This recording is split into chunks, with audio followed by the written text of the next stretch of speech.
Hello, everybody. Welcome to the Mushroom Kingdom Racing discussion focused on Mario Kart World. My name is Ian. I'll be your host tonight. I'm here with AerialApostle, and it's been, what, probably close to 8 weeks since we discussed. It was pre-Switch 2 Direct, pre-Mario Kart World Direct. There has been a lot of information about this game that has come out since we've last discussed. So we're here to, hit all the highlights, talk about what we've seen, what we're still hoping to see, because there's still a lot left that's on the table. So Ariel, you want to go ahead and introduce yourself? Hello, everyone. So I'm AerialApostle. I'm kind of more. I was in the LAN scene. I'm still going to be kind of connected to the LAN scene and all the competition on that side, as well as the competitive online scene. But I mean, honestly, that's one thing that definitely looking forward to see is how this game is going to translate on the competitive side. Because, of course, right now we have free for all format and stuff. We have the Mogi formats and whatnot. We have the 6v6 formats for MKU and stuff. So it's gonna be. I'm looking forward to seeing how 24 players is going to shake things up and how the knockout stage format's going to shake things up. Hey, real quick before we get into the discussion, this whole thing was streamed live on Twitch. The link to my Twitch channel is down in the description. And while you're down there, go ahead and click the like and subscribe button. It would greatly help the channel and the video reach other people. Thanks. Let's get into it.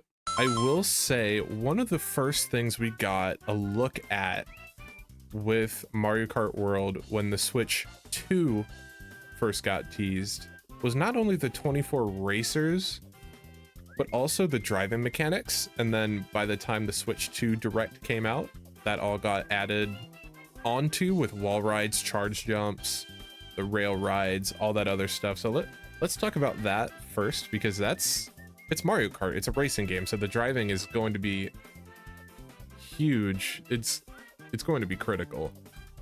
So first big question I kind of want to throw out to the crowd: are the wall and the rail rides just a flashy gimmick, or are they actually going to be useful?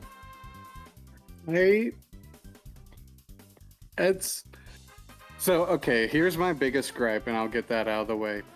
I am not a fan of the charge jump, primarily because I have been one of those people that have been asking for the feather item for the longest time. They finally give us back the feather item in racing just to make it completely obsolete, because they're giving us charge jumps and these rail grinds and the wall jumps and everything like that. Like, to me, they added so much it'll be interesting, because I think there's going to be a lot of room for skill expression with these rail grinds and the charge jumps and stuff. Like, I feel like there's probably going to be some tracks that are going to be technical enough where, like, if you have to know what you're doing on that in order to actually save time, but it probably will save time in the long run.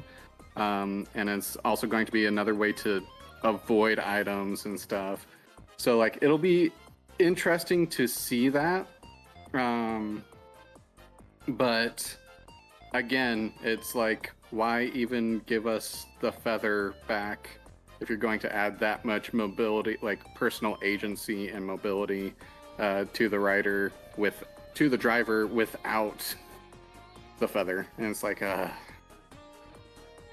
but I think it's going to be more than just a flashy thing. I do believe there will be some pretty good skill expression that we'll see from this. Yeah, I find that interesting that you bring the feather up, because like you said, we haven't seen the feather be an actual race item since Super Mario Kart on the Super Nintendo. But then the charge jump in a way kind of acts like what the feather did in that game. Like, just a little minuscule hop, but now it just seems like the feather is there to add on top of the charge jump. I mean, you get so much height from using that.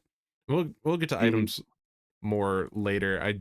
I don't know. I just wanted to comment on that because, like you said, charge jump is basically just a mini feather. You don't have to wait to pull it.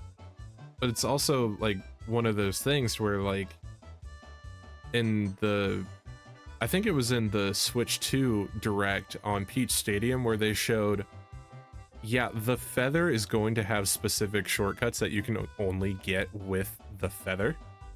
Like the whole like railground around that one turn. Movement in this game is going to be wild, and time trials are going to be fun for the first couple of months of this game because people are just going to be driving around the track like, okay, how can we optimize the use of the charge jumps, the wall rides? Like where are all the fast routes? We have so many movement options, we just need to figure out what they are. Just wait till we get to like, I mean, I doubt it's going to be like this, but I'm sure people are going to find ways to do like, oh, this is how you charge jump cancel to get a faster or whenever the first basic training video comes out and we find out like, oh, we've just been doing everything wrong. We actually need to be wall grinding over here instead of over there and stuff. Like, it's, yeah, that'll be interesting with the time trials. A lot of the information we've seen, like indirectly confirmed about this game, has been from the hands-on demos, and the handful of like competitive 8 Deluxe players that I've seen have been trying to like grind out drifts by doing like the wiggle sticks, and they're all saying soft drifting and stuff is gone. So I'm very curious to see what the skill ceiling for this game is going to be if like the advanced driving tech of 8 Deluxe is gone, but then inverse it becomes something that's far more intentional, right? I know, because I've heard a lot of similar things where like a lot of the drifting mechanics have kind of changed where like it's not going to be a 1-for-1 transfer over. I will say, granted, I'd have to go back and actually see if there's any other competitive players that said this, but I know when Cass went to the LA experience, she tried, I want to say it was the mock bike, which has traditionally been an inward bike, and she said it felt like an inward bike. Like, and so like inward drifting may still be here. So, but even then, like if snaking's not a thing and like if certain other things are like no longer a thing, then it's going to be interesting to see how much of like even inward drifting, if that's even going to stay or even be feasible in the meta like it currently is in Mario Kart 8, or if it's going to be where like, no, the only way to be competitive is if you're with a standard drift. Yeah, and the drifting in Mario Kart World 2 just looks a little different, I guess. Like it still looks outward, but I'm sure you'd be able to explain it a little better than I could, but it almost looks like it's got that same like kind of kickback that an inward drift has, I guess. Like a fun comparison that I've seen to the driving, especially with how bouncy and how physics based it is that it's almost like a hybrid of Mario Kart Double Dash for the GameCube and Mario Kart 8 Deluxe, just because it feels smooth but it feels bouncy. Yeah, I could kind of see that. Granted, I will say it's been a while since I've played Double Dash, but it's, I mean, the kick out part of it with the drifting is, I don't know, like, I just know like it's, maybe it's because of the track design or it's combination of the new track designs and the drift, but just the fact that like the way they kick out makes it almost impossible for snaking to be a thing is, I don't know, just the overall drifting, I think it's going to still take some adjustment because I think for some of us that have been playing Mario Kart 8 Deluxe for some time now, it's like we're so used to like, cool, it's a very long straightaway, we gotta snake and try to get all the extra speed boosts that we can, and now it's like, no, driving straight is now just the fastest thing to do, or let me hop on this rail and stuff. And so now it's, trying to figure out what's actually the fastest maneuver to go about things. You say snaking being gone. I wonder if charge jumping is going to have a similar effect, or like even just like chaining tricks off of rails.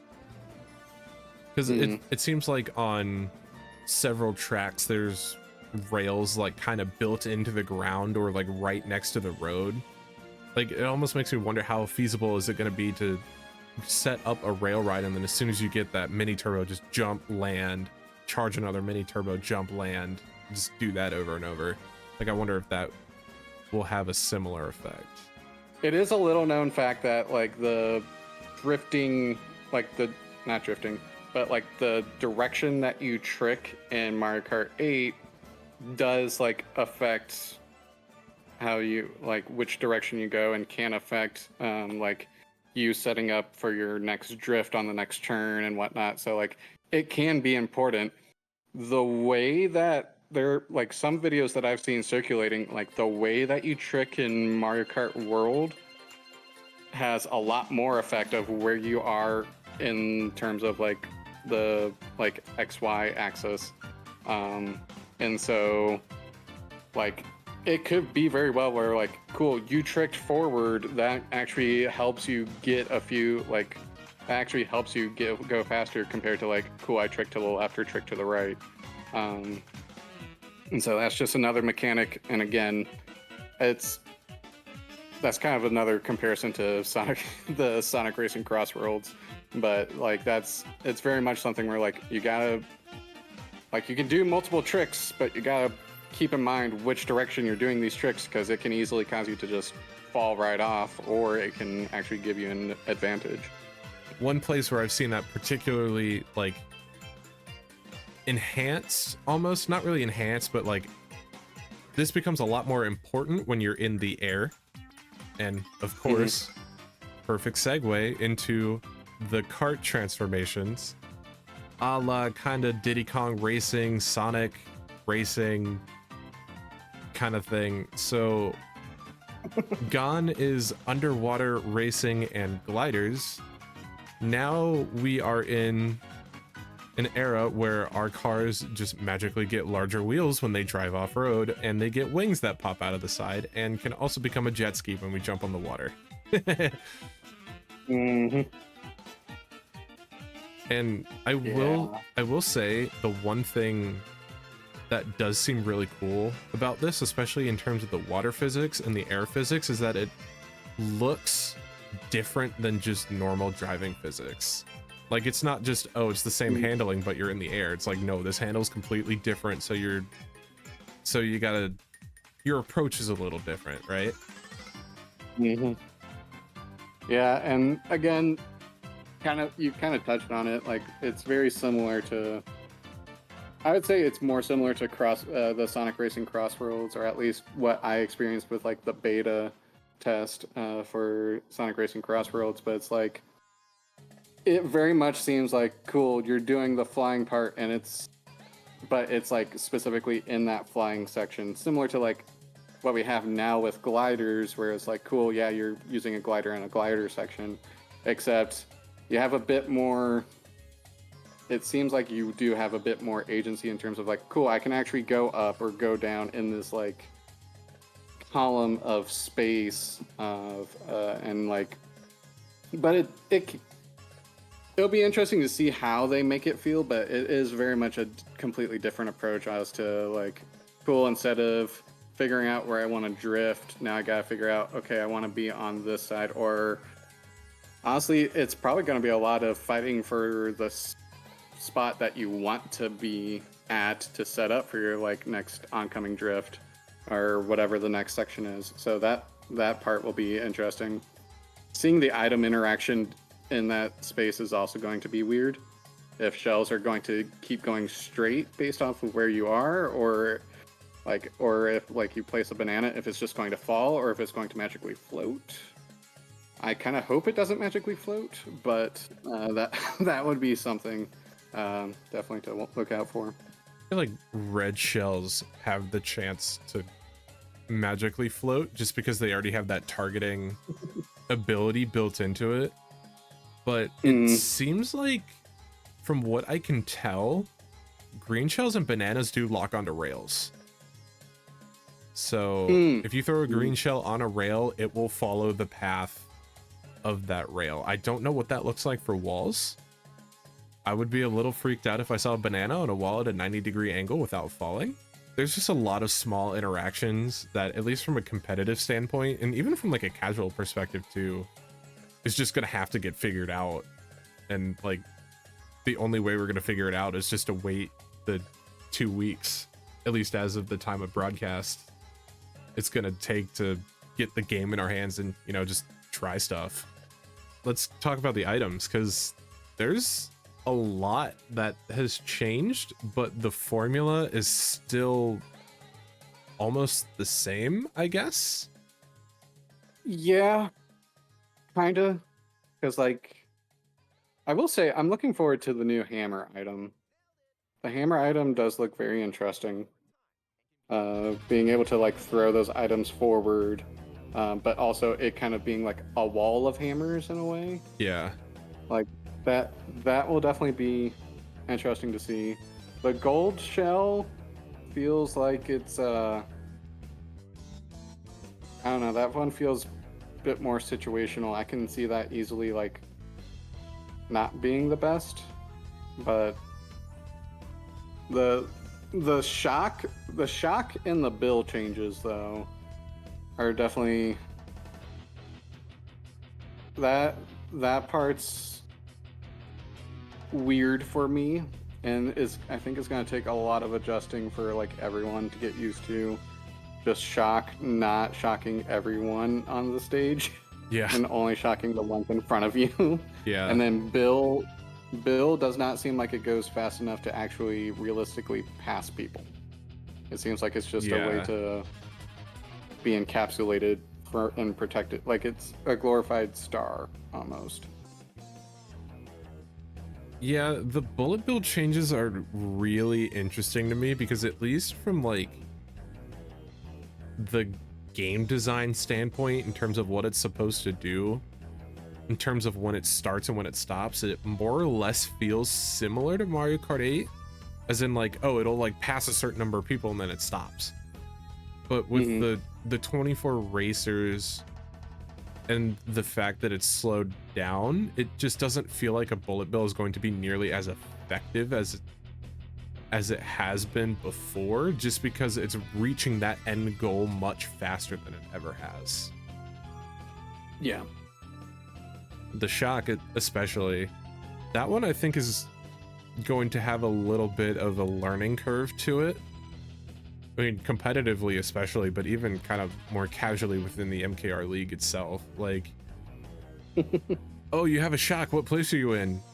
6th? Oh, that's only going to get 5 people, and we're all ahead of you. So that's not going to do anything. I'm just ready for the day where a situation where like that happens, and like so the front 6 just all stop, but then the other team realizes what's going on and they stop, and everyone's just like, oh, we don't want to move. Yeah, that's gonna be really funny. I'm so ready for that to happen. So, but yeah, and then like they added ice flower, even though Ice Flower just feels like a reskinned Fire Flower, and kind of does basically the same thing. Except like, cool, now you're hit with ice, and so now it looks like a slippery animation instead of your butt's on fire animation. Like, yeah, I've heard the stun for the Ice Flower is like a little different from the Fire Flower, but I agree with you. I think those people are just coping, and it's gonna be the exact same. One thing that's changed across the board for pretty much every item, at least items you can get hit by, is the hit stun. Items in general are much less punishing, and I would say that's a good thing. Even with 12 players, you could argue that's still a good thing. It's definitely less punishing. Even when you run into cars, like it factors in like your momentum into the car. So like Yeah, sometimes you can get hit stunned, but sometimes it kind of just like bumps you to the side. And maybe it's because it's just been like the test footage or like the tutorial footage and whatnot. The item, um, like the percentage chance of pulling items definitely seems like it's going to be a bit more chaotic because like I mean I'm pretty sure I remember seeing videos of like, yeah, I pulled Bill in like second and first is like right in front of me and like things like that. Like the item RNG is going to like, of course it's a new game, it's going to take some getting used to, but like it definitely feels like they're leaning more in the RNG of it.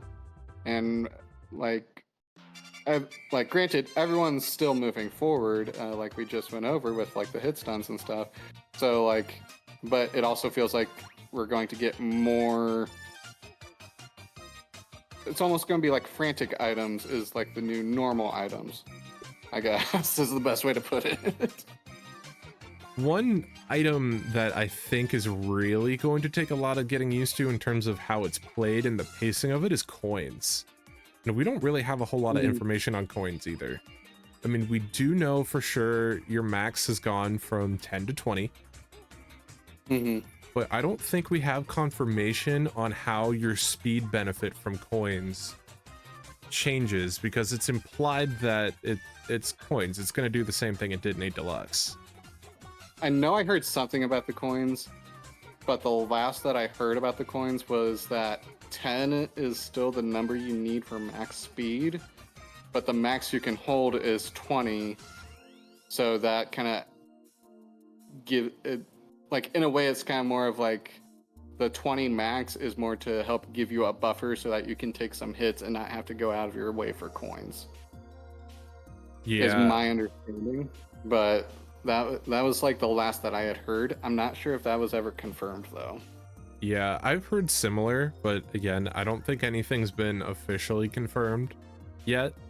I kind of hope that's not the case. Like, I'm fine with that structure, but I would much rather be that upper limit of speed be 15 instead of 10, because there's a little less wiggle room for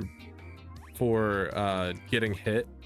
And in general, it just seems like front running is going to be rewarded a little bit more in Mario Kart World, especially, you know, if you understand all the driving tech and you know where all the optimal wall rides and all the rail rides are. Like, sure, blue shells might be coming at you a little more frequently based on how that is programmed into the flow of the race, but like, if you're at your top speed and you only have 10 coins, I don't know. I just feel like you're going to be flying.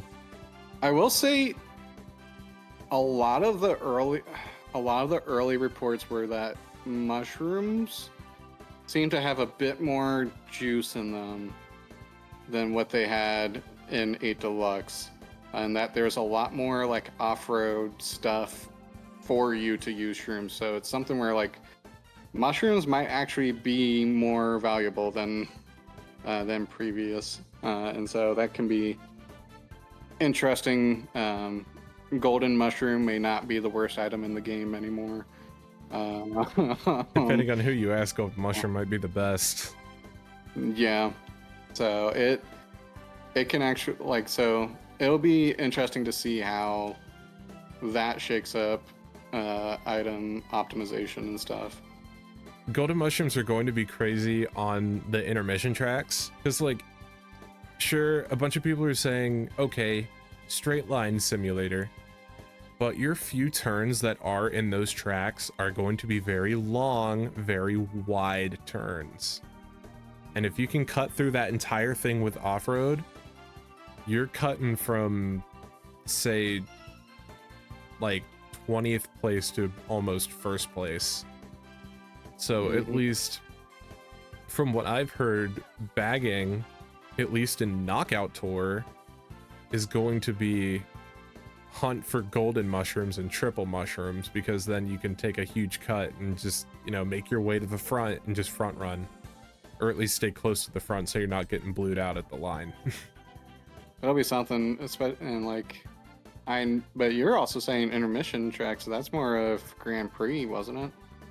Yes and no. It like with Grand Prix mode, like yeah, obviously your first race is your regular circuit track, and then race 2, 3, 4, you're driving from where you were just at to the next course to do one lap. But it seems like Mhm. Knockout Tour is basically like those intermissions, just not the same that you're racing in Grand Prix. Like it's still the same. Okay. It's still the same, like mostly straight line. Just, you know, your point A to point B is a little different, and the map is, you know, configured in a way to where you don't drive through a circuit most of the time. Mhm. I mean, I guess there are instances in Knockout Tour where you are driving part of a track. Like one of the Knockout Tours has you go through the back end of Mario Brothers Circuit, and you're going up that big turn just in reverse. But Mhm. it, it's an interesting mixture. I'm very curious to see how that all is balanced, especially when it comes to versus mode, because Nintendo has confirmed that you can drive every intermission track in the game, even if it's not used in Grand Prix or Knockout Tour. I guess that also lends the question of how track selection for versus would work and how random would work, because like would I just put random and then I randomly get the intermission track or would I be able to toggle intermission tracks on or off in my random selection? I think people have been saying, just based on like treehouse footage, there is a toggle to where you can turn the intermissions off. So I'm guessing Okay. if you did random and you had the intermissions on, it's like, okay, you could go from racing 3 laps in Boo Cinema to going to the intermission from what, Toad's Factory to Choco Mountain, I guess. Those are 2 Mm, tracks that I think are somewhat close to each other. I might be wrong. I don't know. We haven't even gotten the game. We haven't played Target for it yet, so. No.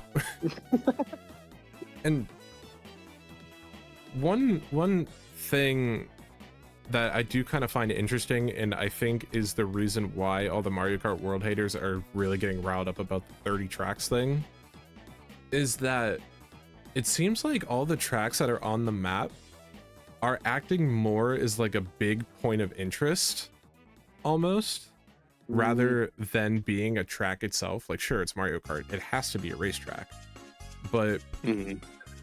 in the intermissions and stuff, people have seen Choco Island from Super Mario Kart in an intermission somewhere. Obviously, Boo Cinemas has the Ghost Valley tracks from Super Mario Mhm. Kart, like kind of in front of it. And people are saying that they think they've seen potentially leads of what could be other tracks on the map. If that is the case, do you think we could race them in versus mode? There's part of me that wants to say yes, but my reasoning is weird. My reasoning is more because it felt like I was pseudo right about the battle mode kind of taking place in like random spots on the map. It felt like the stuff that we saw with battle mode um was like, oh cool, like you can see part of like a different track there and stuff or something else, but it was like it very much felt like cool, it just took place on a different part of the map or like adjacent to the track. And so I could see them doing something similar for verses, or even just counting it as, oh, this is one of like the intermission tracks or something like that. Um, that Yeah, that could be a possibility. Or I could just be dead wrong, but I don't know. Because like, what's that track from? What's the battle track from? What is it? Nintendo 64. Big Donut. That they had. Yeah, like because it's like the question is where's Big Donut, and like to me it'd be like, well, if we're going off of the point of interest theory, then it'd probably be like maybe in Bowser Castle's basement or something, or like maybe like the Bowser Castle track goes around it at some point, and then just while you're in battle, you're actually like on that part of the track for the battle mode. I bring that up is because while Big Donut hasn't been named, they did show what basically is a Big Donut in footage. Like it's a big circular red map. It's right in front of Bowser's Castle. I've seen it in intermissions. Like it's Big Donut. Like don't lie to us, Nintendo. So yeah, I can see them letting us race it, but I can also see them being Nintendo. Yeah. So it's kind of ends up unfortunately being a toss-up on if they're going to do the cool thing or if we're just stuck waiting for what could have been. Yeah. I mean, personally for me, I'm hoping this is something that we can do because, again, I wish I had an exact source for this, but I remember hearing somewhere that at a hands-on demo, a Nintendo employee said that in Mario Circuit, which is the combination of Super Nintendo's Mario Circuit 1, 2, and 3, rest in peace 4, not 4. 4 is banished to the Shadow Realm, I guess, but Nintendo employee allegedly said in Mario Circuit you can race 1, 2, or 3 in versus mode. It's not, you don't have to do all 3. Huh. Again, I don't know if this is true. This could just be wishful thinking, but it would make the most sense, in my opinion, to have it be that way. Because like, sure, they're connected in Grand Prix mode, but like, I don't know. If it's there, you might as well, because it seems like the feeling with this game is that Nintendo's saying, all right, we're gonna give you the tools, go do whatever you want, right? Yeah. It's just an extent of how much they're actually going to let us do and what those tools are. And then the guy in the treehouse is like, no, I'm just gonna turn around and act like this doesn't exist. Day one, are we riot? Question mark. If there's DLC in the future. To your point, does that also mean that there could be more characters that we haven't seen yet?